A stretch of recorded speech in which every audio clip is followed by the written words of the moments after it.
Protesters gathered in cities across the country today, including here in San Diego, urging President Trump to release migrants now in custody. News 8's Angie Lee is here with us with more on the demonstrations. Angie? Carlo and Barbara, over 100 protesters showed up in Otay Mesa today demanding the close the camps, joining the rest of the country referring to the detention centers as concentration camps.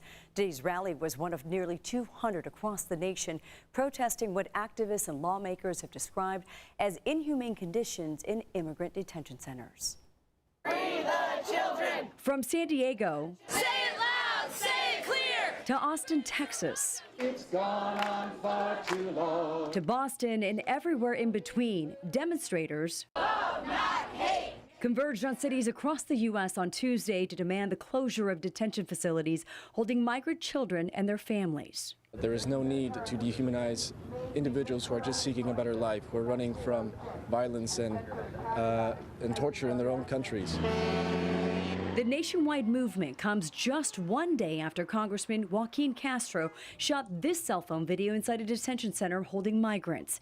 He added many had been denied medication and showers. We saw that the system is still broken and that people's human rights are still being abused. These are concentration camps where children are being tortured, where families are being tortured. It's like, how can any person of conscience possibly sit by and not do anything?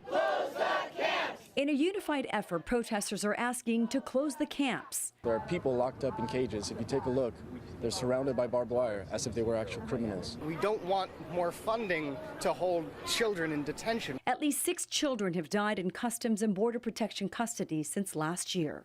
We should treat them as full human beings. We should treat them with total due process and respect. The demonstrators hope the protests will urge members of Congress to visit detention centers and find ways to address the humanitarian crisis.